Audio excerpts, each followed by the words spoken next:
Hello friends, welcome to Indian GS. तो friends, आज के वीडियो में हम लोग डिस्कस करने वाले हैं झारखंड का साहित्य, that means literature of Jharkhand से संबंधित जितने भी महत्वपूर्ण प्रश्न बन सकते हैं, आज उन प्रश्नों को इस वीडियो में डिस्कस करेंगे। और यह वीडियो झारखंड के most VVI 5000 question answer series में अगला पार्ट है, जो कि पार्ट 11 है। और जो लोग पिछले वीडियोज नहीं देखे हैं वो जाके देख लें, लिंक डिस्क्रिप्शन में डाला हुआ है, या तो प्लेलिस्ट बना हुआ है प्रोफाइल में, जाके चेक कर लें। तो चलिए जानते हैं और डिस्कस करते हैं झारखंड का साहित्य। पहला प्रश्न क्या है? केसरी प्रसाद सिंह के अनुसार नागपुरी भाषा की उत्पत्ति किस भाषा के अपभ्रंश से हुई है? तो इसका उत्तर क्या होगा? इसका उत्तर होगा मगधी से हुई है नागपुरी भाषा की उत्पत्ति। अगला प्रश्न क्या है? झारखंड का कौन सा जनजातीय भाषा परिवार द्रविड़ भाषा समूह का सदस्य है? तो ये इसका उत्तर क्या होगा? कुड़ुख और मालतो भाषा जो है, जो कि द्रविड़ भाषा समूह का एक सदस्य है, कुड़ुख और मालतो भाषा। अगला प्रश्न क्या है? नागपुरी के प्रथम ज्ञाता कवि कौन थे? तो ये थे रघुनाथ नृपति थे नागपुरी के प्रथम ज्ञाता कवि। अगला प्रश्न क्या है? बाइबिल ग्रंथ का नागपुरी भाषा में प्रथम अनुवाद किसने किया था? तो ये किए थे रेवरेंड पी इडनेस ने किए थे बाइबिल ग्रंथ का नागपुरी भाषा में अनुवाद। ये काफ़ी इंपॉर्टेंट है, पूछा जा सकता है कि बाइबिल जो ग्रंथ है उसका नागपुरी भाषा में अनुवाद किन्होंने किया था सबसे पहली बार? तो उसका सही उत्तर क्या होगा? रेवरेंड पी इडनेस। अब आगे देखते हैं, अगला प्रश्न क्या है? नागपुरी में झारखंड नामक मासिक पत्रिका संपादन करते थे, मतलब कौन करते थे? तो ये कौन करते थे? ईश्वरी प्रसाद सिंह जी करते थे। नागपुरी में झारखंडी नामक एक मासिक पत्रिका थी जो मंथली पब्लिश किया जाता था। तो इसका संपादन ईश्वरी प्रसाद सिंह के द्वारा किया जाता था। प्रफुल्ल कुमार राय की रचना सोंझर है, तो ये एक कहानी संग्रह है। मतलब जो सोंझर है वो क्या है? एक कहानी संग्रह है। इसमें कहानियों का संग्रह किया गया है, एक से अधिक कहानियों का इसमें संग्रह है। अब अगला प्रश्न क्या है? नागवंशावली पुस्तक की रचना किसने की है? तो इसमें वेनी राम महता जी ने की है। नागवंशावली एक पुस्तक का नाम है, उसकी रचना वेनी राम मेहता ने की है, महता। अगला प्रश्न क्या है?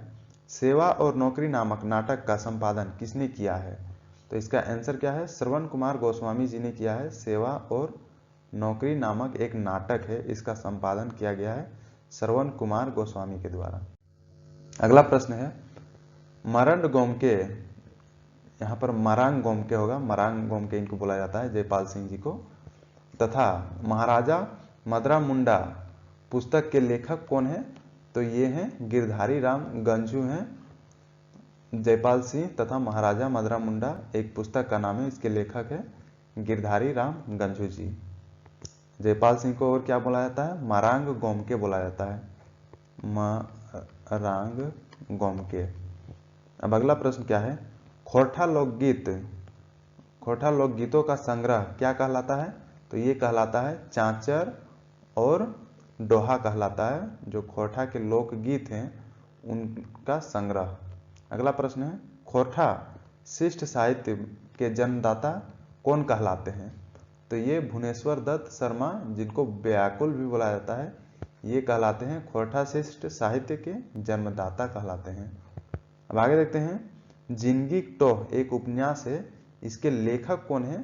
तो इसके लेखक है चितरंजन महतो हैं जिंदगी टोह के लेखक। और इनको और एक नाम से क्या जाना जाता है? चित्रा के नाम से इनको जाना जाता है, चितरंजन महतो जी को। जिस तरह भुवनेश्वर दत्त शर्मा को व्याकुल बोला जाता है, उसी तरह चितरंजन महतो को चित्रा भी बोला जाता है। अब आगे देखते हैं, अगला प्रश्न, ए.के. झा का सर्वाधिक चर्चित रचना कौन सी है? तो ये है मैकामेकी ना मैटमाट। ये है डॉक्टर ए.के. झा जी हैं, उनकी सबसे चर्चित रचना, मतलब ये पुस्तक है जिनको इनके द्वारा लिखा गया है, डॉक्टर ए.के. झा के द्वारा। लुआठी नामक पत्रिका का संपादन किनके द्वारा किया जाता था? तो ये है गिरधारी गोस्वामी के द्वारा किया जाता था। लुआठी नामक एक पत्रिका थी, पेपर था, जिसका संपादन गिरधारी गोस्वामी के द्वारा किया जाता था। अगला प्रश्न क्या है, खोरठा भाषा में बिरसा भगवान एवं कादो फूल लिखे हैं, तो ये किसके द्वारा लिखा गया है, तो ये धनपत महतो के द्वारा लिखा गया है। बिरसा भगवान एवं कादो फूल ये एक लेख है जिसको लिखा गया है और ये खोरठा भाषा में लिखा गया है।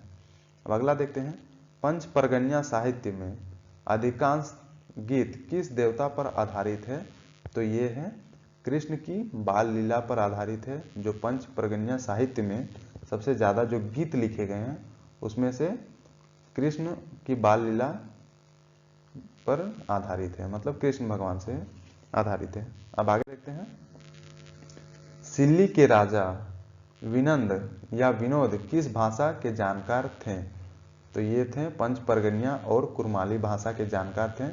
सिल्ली के जो राजा विनोद या फिर जिसको विनोद बोला जाता है वो पंच परगनिया और कुरमाली भाषा के बहुत अच्छे जानकार थे। अगला प्रश्न क्या है, पंच परगनिया व्याकरण किसकी रचना है, तो ये है करमचंद्र अहिर जी की रचना है पंच परगनिया व्याकरण। अगला प्रश्न है, किस लेखक ने पंच परगनिया शिष्ट साहित्य में कबीरपंथी विचारधारा को सर्वाधिक महत्व दिया है, तो ये है सोबरन जी ने कबीरपंथी की जो विचारधारा है उसमें सबसे ज़्यादा महत्व दिया गया है शिष्ट साहित्य में। अब अगला प्रश्न क्या है, करमालिक घुघुर किसकी रचना है, तो ये है चंडीदास की रचना है करमालिक घुघुर। ये सभी काफ़ी इंपॉर्टेंट है, इन सभी को याद कर लें, लिख लें कैसे भी हो, ताकि नेक्स्ट एग्जाम जो भी झारखंड के अंतर्गत कंडक्ट करवाए जाएंगे उन सभी के लिए काफ़ी इंपॉर्टेंट है। अब आगे देखते हैं अगला प्रश्न, किस महान लेखक को कुरमाली का सूर कहा जाता है, मतलब किनको कुरमाली का सूर कहते हैं, तो ये बिनंद सिंह गोरंगिया को बोला जाता है, कुरमाली का सूर बोला जाता है इनको, बिरंद सिंह गोरंगिया को। अगला प्रश्न क्या है, कुरमाली के प्रथम शोधकर्ता डॉक्टर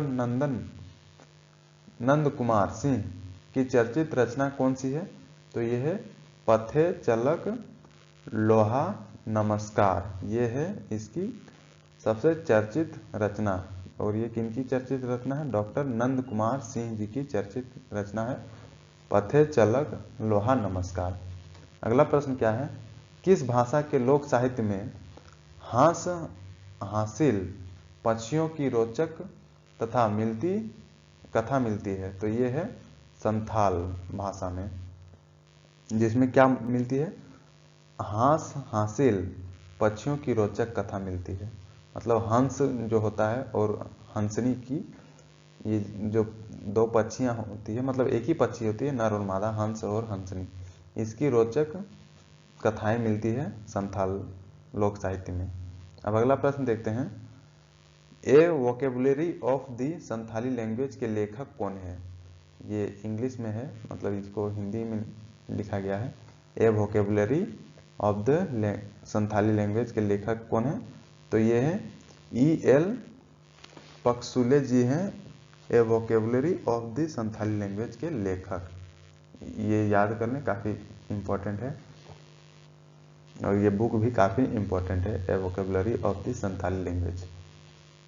अब आगे देखते हैं, संथाली भाषा का प्रथम उपन्यास हाड़म वात आतो के लेखक कौन है, हाड़म वात आतो के लेखक कौन है, तो ये हैं आर कर्टेयर्स जी हैं हाड़मवात आतो के लेखक आर कर्टेयर्स जी। अब अगला प्रश्न क्या है, किस संथाली रचना को संथाली साहित्य का अमूल्य निधि माना जाता है, तो ये है विदु चांदन जी को माना जाता है। मतलब ये संथाली रचना को संथाली साहित्य का अमूल्य निधि माना, मतलब ये रचना है, विदु चांदन एक रचना है जिसे संथाली साहित्य का अमूल्य निधि माना जाता है, मतलब काफ़ी इंपॉर्टेंट माना जाता है संथाली साहित्य में ये विदु चांदन को। अब आगे देखते हैं, किस संथाली साहित्यकार को संथाली भाषा का भारतेंदु कहा जाता है, तो ये कहा जाता है डोमन साहू, जिसे समीर भी बोला जाता है, तो इन्हीं को बोला जाता है संथाली भाषा का भारतेंदु बोला जाता है, डोमन साहू जी को। अब अगला प्रश्न क्या है, संथाली भाषा की लिपि ओल चिकी का आविष्कार किसने किया था, तो ये किया था श्री रघुनाथ मुर्मू जी ने किया था जो संथाली लैंग्वेज है उसकी लिपि का आविष्कार किया था श्री रघुनाथ मुर्मू जी ने। ये प्रश्न काफ़ी बार पूछे जा चुके हैं झारखंड के विभिन्न एग्जामों में कि संथाली भाषा की लिपि का आविष्कार किसने किया था। तो इसका सही उत्तर क्या है? श्री रघुनाथ मुर्मू जी ने किया था संथाली भाषा की लिपि का आविष्कार। अब आगे देखते हैं अगला प्रश्न क्या है। संथाली भाषा 8वीं अनुसूची में किस वर्ष शामिल की गई थी? तो ये 2003 में शामिल की गई थी। हमारे भारतीय संविधान की 8वीं अनुसूची है जो कि भाषाओं को परिभाषित करती है, मतलब भाषाओं को शामिल किया जाता है उसमें, जो भी भाषाएं प्राचीन भाषाएं होती है उन सभी भाषाओं को। तो ये संथाली भाषा को 2003 में शामिल किया गया था हमारे भारतीय संविधान की 8वीं अनुसूची में। और 8वीं अनुसूची में अभी टोटल कितनी भाषाएं हैं? टोटल 22 भाषाएं हैं हमारे 8वीं अनुसूची में। और पहले कितने थे? पहले थे 14 भाषाएं थे, बाद में 8 लैंग्वेज को ऐड कर दिया गया, तो हो गया टोटल 22। अब आगे देखते हैं संथाली साहित्य के अंतर्गत देवनागरी लिपि में प्रथम संथाली कथा संग्रह क्या है? तो ये कुकमू है प्रथम संथाली कथा जो कि देवनागरी लिपि में लिखा गया है।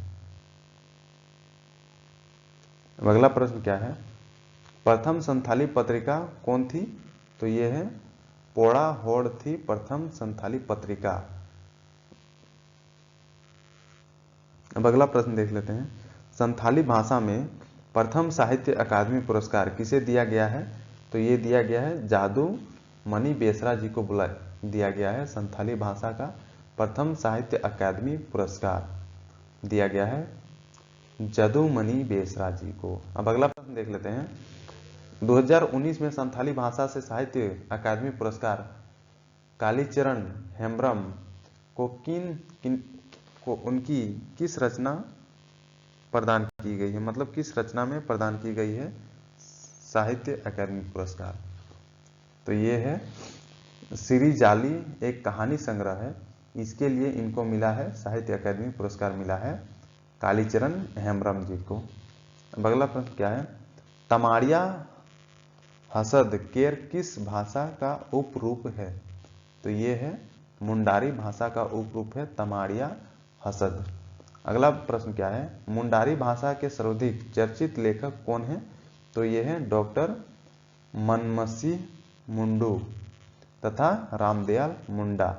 ये दोनों हैं मुंडारी भाषा का जो सबसे ज़्यादा लेखक, मतलब लेख लिखे हैं, तो इन दोनों ने लिखा गया है, इन दोनों के द्वारा लिखा गया है, जिनमें से ये जो दिख रहा है ये रामदयाल मुंडा जी हैं और एक का फोटो नहीं है। अब जान लेते हैं अगला। नाची से बाची पुस्तक की रचना किसने की है? तो ये रामदयाल मुंडा के द्वारा किया गया है नाची से बाची पुस्तक की रचना, और ये है रामदयाल मुंडा जी। अब आगे देखते हैं अगला प्रश्न क्या है। मुंडारी टूड को ठारी पुस्तक की रचना किसने की है? ये एक पुस्तक है मुंडारी टूड को ठारी, और इस पुस्तक की रचना किसने की है? तो ये की है डॉक्टर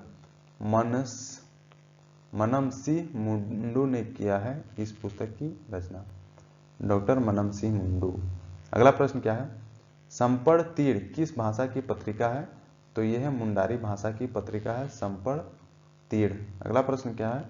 हो साहित्य का प्रथम काव्य जिसकी रचना W.G. आर्चर ने की है, तो ये क्या है?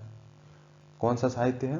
तो ये हो दूर एक साहित्य का नाम है जिसकी रचना किया गया है W.G. आर्चर के द्वारा किया गया है, जो कि हो साहित्य का प्रथम काव्य है। अब आगे देखते हैं। हो ट्राइब ऑफ सिंहभूम पुस्तक के लेखक कौन है? तो यह है C.P. सिंह है। हो ट्राइब ऑफ सिंहभूम ये एक पुस्तक है और इसके लेखक है C.P. सिंह। हो भाषा की लिपि वारंग क्षिति के जनक कौन माने जाते हैं? तो ये माने जाते हैं लाखों बोदरा माने जाते हैं। हो भाषा की जो लिपि है वारंग क्षति के जनक ये माने जाते हैं लाखों बोदरा। ये काफ़ी इंपॉर्टेंट है, पूछा जा सकता है कि हो भाषा की लिपि के जनक कौन माने जाते हैं? तो ये लाखो बोदरा माने जाते हैं। अगला क्या है? हो शिष्ट साहित्य में सतीश कोड़ा सेंगल की रचना किसने की है?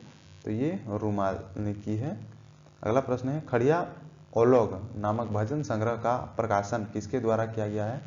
तो ये किया गया है जे पास्टर के द्वारा किया गया है। खड़िया ओलोग नामक एक भजन संग्रह है, मतलब इसमें केवल भजन को डाला गया है और इसका प्रकाशन किया गया है जय पास्टर के द्वारा किया गया है। अगला प्रश्न है, खड़िया श्रेष्ठ साहित्य के जनक गगन चंद्र बनर्जी की रचना किसने की है? तो ये introduction to the Kharia language, मतलब ये इसकी रचना है, गगन चंद्र बनर्जी जी की रचना है, जो कि खड़िया श्रेष्ठ साहित्य के जनक माने जाते हैं गगन चंद्र बनर्जी जी। और इसकी लेख क्या है, रचना क्या है? Introduction to the Kharia language इसकी लेख है। अब आगे देखते हैं अगला प्रश्न, तारदी एवं जोहर किस भाषा की पत्रिका है? तारदी और जोहार किस भाषा की पत्रिका है? तो ये खड़िया भाषा की पत्रिका है, तारदी एवं जोहार। अगला प्रश्न है, द खड़ियाज के लेखक कौन है? तो ये हैं MC राय हैं द खड़ियाज के लेखक, MC राय। अगला प्रश्न क्या है, लीला खोरा खेखेल किस भाषा के लोकगीतों का संग्रह है? तो ये है कुड़ुक भाषा के जो लोकगीत हैं उसका संग्रह क्या है? लीला खोरा खेखेल, ये है कुड़ुक भाषा का संग्रह है लोकगीतों का, मतलब जो गीत गाए जाते हैं कुड़ुक भाषा में लोकगीत, उसका संग्रह है। अगला प्रश्न क्या है, an introduction to the Oraon language, ये एक पुस्तक है an introduction to the Oraon language, और इसके लेखक कौन है? तो ये है रेवरेंड ओ फ्लेक्स हैं इनके लेखक, an introduction to the Oraon language के लेखक। अब आगे देखते हैं, कुड़ुक भाषा में धूमकुड़िया नामक पत्रिका का संपादन कौन करते थे? तो ये आह्लाद तीक के द्वारा किया जाता था। धूमकुड़िया नामक एक पत्रिका है जिसका संपादन किया जाता था और जो कि कुड़ुक भाषा से रिलेटेड है। अगला प्रश्न क्या है, प्रेमचंद ने किस हिंदी कहानीकार पर टिप्पणी की थी कि मैंने छोटा नागपुर के कोयला खदान से ही एक हीरा को ढूंढ निकाला है? तो ये है राधा कृष्णन को, मतलब ये टिप्पणी की थी प्रेमचंद्र के द्वारा किया गया था कि मैंने छोटा नागपुर के कोयला खदान से एक हीरा को ढूंढ निकाला है, क्योंकि ये राधा कृष्ण जी जो हैं ये छोटा नागपुर इलाके से संबंधित हैं, तो इसीलिए प्रेमचंद जी ने ऐसा इनको बोला। अब आगे देखते हैं, उसर की दुब कहानी संकलन किसने किया है? तो ये किया गया है रामचंद्र वर्मा के द्वारा किया गया है। उसर की दुब एक कहानी संकलन है और ये संकलन किया गया है रामचंद्र वर्मा के द्वारा किया गया है। अगला प्रश्न देख लेते हैं, दुम्बी हो तथा चलो बादलों में छिप जाएं किसकी प्रसिद्ध कहानियां हैं? तो ये है जोगेंद्र नाथ की प्रसिद्ध कहानियां हैं, दुम्बी हो तथा चलो बादलों में छिप जाएं। अगला प्रश्न क्या है, झारखंड के प्रथम हिंदी उपन्यासकार कौन थे? तो ये थे रामचीज सिंह, जिनको वल्लभ भी बोला जाता है। ये हैं झारखंड के प्रथम हिंदी उपन्यासकार, मतलब हिंदी भाषा में इन्होंने पहला उपन्यास लिखा था, रामचीज सिंह ने। डॉक्टर द्वारिका प्रसाद का सबसे प्रसिद्ध उपन्यास कौन सा है? तो ये है घेरे के बाहर, इनका सबसे फेमस उपन्यास है डॉक्टर द्वारिका प्रसाद का। अगला प्रश्न क्या है, राधा कृष्ण के किस उपन्यास में मानधता और सौरभी ऋषि का कथा मिलती है? तो ये रूपांतर में मिलता है। ये एक उपन्यास है जिसमें क्या मिलता है, मानधता और सौरभी ऋषि की कथा मिलता है, और ये राधा कृष्ण के द्वारा लिखा गया है रूपांतर। अब आगे देखते हैं, श्रवण कुमार गोस्वामी का प्रथम एवं सर्वाधिक चर्चित उपन्यास कौन सा है? तो ये जंगल तंत्रम है। ये एक उपन्यास है जो कि श्रवण कुमार गोस्वामी के द्वारा लिखा गया है और ये काफ़ी चर्चित है मतलब प्रचलित उपन्यास है। अगला प्रश्न देखते हैं, श्रम एवं जयते उपन्यास के लेखक कौन है? तो ये जयनंदन है, इनके लेखक श्रम एवं जयते एक उपन्यास है, इसके लेखक। अगला प्रश्न है, रणेंद्र का चर्चित उपन्यास कौन सा है? तो यह है ग्लोबल गांव के देवता है इसका चर्चित उपन्यास। समर सेंस है एक उपन्यास है जो शिबू सोरेन के पर केंद्रित है, इसके रचनाकार कौन है? तो ये हैं विनोद कुमार जी, इसके रचना किए हैं। समर सेंस है जो कि शिबू सोरेन पर केंद्रित है, मतलब इससे रिलेटेड ये उपन्यास है और ये लिखा गया है विनोद कुमार जी के द्वारा लिखा गया है। ग्रह का फेर झारखंड का प्रथम नाटक की रचना किसने की है, मतलब किनके द्वारा किया गया है? तो ये अनंत सहाय अखौरी के द्वारा किया गया है ग्रह का फेर की रचना। मांदर बाज बज उठा एक नाटक है और इसकी कवियत्री की रचना किसने की है? तो ये है आनंदिता के द्वारा की गई है। किस कवियत्री के द्वारा ये रचना की गई है? मांदर बज उठा। अगला प्रश्न क्या है, हिंदी भाषा में संपादित प्रथम पत्रिका कौन सी थी? तो ये घर बंधु थी जो कि हिंदी भाषा में संपादित की गई थी और ये प्रथम पत्रिका थी। अगला प्रश्न है, राधा कृष्ण किस उपनाम से हास्य कविता लिखते थे? तो ये लिखते थे सोमनाथ उपनाम से लिखते थे, एक हास्य कविताएं इनके द्वारा लिखा जाता था राधा कृष्ण के द्वारा। अगला प्रश्न क्या है, इहा मिर्ग नामक कविता किसने लिखी है? तो ये लिखी है वचनदेव कुमार के द्वारा लिखा गया है। इहा मिर्ग नामक एक कविता है, तो ये लिखा गया। अब आगे देखते हैं, नीलोत्पल मृणाल की पुस्तक जिसके कारण उन्हें 2016 में साहित्य अकादमी अवार्ड मिला था, तो ये किस पुस्तक के कारण मिला था? तो ये डार्क हॉर्स के कारण इनको मिला था 2016 में साहित्य अकादमी अवार्ड मिला था नीलोत्पल मृणाल जी को। अगला प्रश्न क्या है, अनुज लुगुन की चर्चित पुस्तक कौन सी है? तो यह है बाघ और सुगना मुंडा की बेटी है इनकी चर्चित पुस्तक, और ये लिखा किसके द्वारा गया है? अनुज लुगुन के द्वारा लिखा गया है। अंग्रेजों द्वारा प्रतिबंधित पुस्तक देशर कथा की रचना किसने की है? तो ये की है गणेश देवस्कर के द्वारा की गई है इस पुस्तक की रचना। तो ये था दोस्तों झारखंड के लिटरेचर से संबंधित जितने भी इम्पोर्टेंट प्रश्न बन सकते थे उन सभी प्रश्नों को मैंने डिस्कस किया है। जो लोग पिछले वीडियोस नहीं देखे हैं वो जाके देख लें, प्लेलिस्ट बना हुआ है या तो फिर लिंक डिस्क्रिप्शन में डाला हुआ है। वीडियो को लाइक शेयर जरूर करें और जो लोग सब्सक्राइब नहीं किए हैं GNGS को वो सब्सक्राइब जरूर करें और बेल आइकन जरूर दबाएं ताकि आपको रेगुलर अपडेट मिलती रहे इस चैनल के थ्रू। तो थैंक यू दोस्तों।